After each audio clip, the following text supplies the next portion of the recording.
Shalom adik-adik sekolah minggu, selamat pagi bagi kita semua, selamat hari minggu. Kita berjumpa kembali dalam ruang sekolah minggu untuk belajar firman Tuhan. Sebelumnya mari kita berdoa. Bapa di surga, kami bersyukur boleh bertemu kembali dalam ruang sekolah minggu untuk belajar firman. Kami membutuhkan roh-Mu untuk kami memahami firman. Dalam nama Yesus kami berdoa. Amin.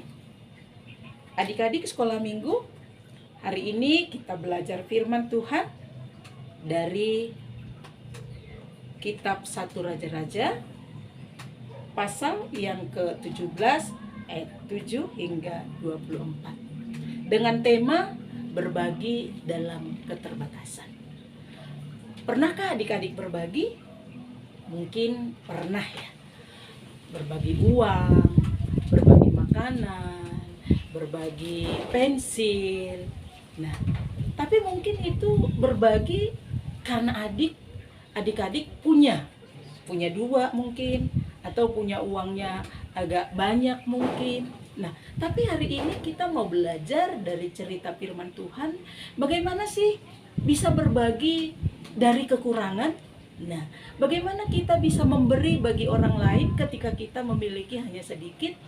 Kita akan tahu ceritanya dari firman Tuhan tadi dari 1 Raja-Raja pasal yang ke-17 ayat 7 hingga ayat yang ke-24. Adik-adik bisa membacanya di rumah. Nah, siapakah dia? Ternyata dalam firman Tuhan ini dikisahkan seorang perempuan Sarfat, seorang janda yang miskin, yang tidak punya apa-apa. Kenapa? Karena pada masa itu, zaman itu di daerah mereka sedang terjadi kemarau yang sangat panjang. Adik-adik mungkin tahu ya, kalau kemarau panjang maka sulit sekali untuk tumbuh-tumbuhan bisa tumbuh, bahkan air pun mata air bisa kering. Nah, itu yang terjadi di tengah-tengah kehidupan ibu janda tadi. Nah, ketika dia pergi sedang mencari potongan-potongan kayu untuk dia bawa ke rumahnya untuk mengelola makanannya, tiba-tiba datang Elia. Siapa Elia? Elia itu nabi Tuhan. Dia datang meminta tolong kepada ibu janda tadi supaya dia diberikan air minum. Nah, karena air minum mungkin si ibu ini pikir, oh masih bisa saya bagi. Dia pergi mau mengambil air minum. Tapi kemudian Elia minta lagi. Tapi Bu, tolong buatkan lagi bagiku sepotong roti. Nah, adik-adik, ibu ini bingung apa yang mau diberikannya. Dia tidak punya banyak tepung, dia tidak punya banyak minyak. Lalu dia bilang, demi Allahmu yang hidup, aku hanya punya sedikit segenggam tepung dalam tempayan. Coba perhatikan, segenggam itu sedikit ya, sedikit. Nah, buat genggamannya sedikit ya, tidak banyak. Tapi dia bilang hanya punya sedikit dan minyak dalam buli-buli. Adik-adik yang diberkati Tuhan, tapi Elia bilang, pulanglah kamu, buat seperti yang kau katakan. Nah, ketika dia pulang, dia bilang, kalau aku membuatnya, maka aku akan mati dan anakku. Tapi Elia tetap katakan, pulanglah, lakukanlah. Nah, adik-adik, seperti apa yang dikatakan oleh Elia, dia pulang.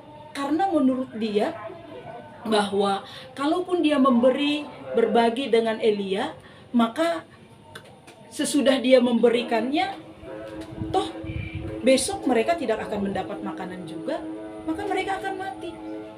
Lalu ketika ibu tadi mendengarkan perkataan Elia, karena firman Tuhan yang diberitahukannya kepada perempuan itu, maka dia pergi ke rumahnya dan mengelola tepung yang sedikit tadi dan minyak yang sedikit tadi. Sesudah dia buat, lalu dia berikan kepada hamba Tuhan.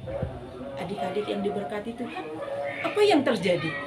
Sesudah dia memberikan dari tepung, dari minyak yang sedikit itu, maka mukjizat Tuhan pun terjadi. Mengapa bisa terjadi? Karena Tuhan berfirman kepadanya bahwa tepung dalam tempayan tidak akan habis dan minyak dalam buli-buli tidak akan berkurang sampai kepada hujan turun di daerah itu. Artinya adik-adik bahwa ibu tadi percaya dengan firman Tuhan yang dikatakan Elia. Maka dia mau berbuat, mau melakukan apa yang diperintahkan Tuhan. Dengan tidak bersungut-sungut, dengan tidak ragu-ragu. Tapi dia percaya bahwa apa yang dikatakan oleh Elia itu benar adanya. Dan itu akan terjadi dalam kehidupannya. Jadi ternyata kita belajar memberi itu bukan karena kita berlebih. Memberi itu bukan karena sisa-sisa dari yang kita punya, melainkan memberi dari apa yang kita miliki karena kita percaya Tuhan akan memberkati pemberian kita itu apabila kita rela dan tulus hati berbagi pada orang lain. Oleh sebab itu, firman Tuhan ini mengajarkan kepada kita supaya kita memiliki hati yang rela untuk berbagi. Bukan karena banyak atau sedikitnya, tetapi memiliki hati yang rela berbagi bagi teman-teman kita. Apakah adik memilikinya? Jika belum, ingat, perempuan janda itu rela berbagi karena dia percaya Tuhan akan memberkatinya. Amin. Tuhan Yesus memberkati. Mari kita berdoa. Terima kasih Tuhan untuk firman-Mu. Biarlah kami belajar berbagi dari keterbatasan kami.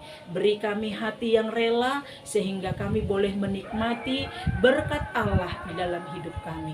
Dalam nama Yesus kami berdoa dan bersyukur. Amin. Shalom.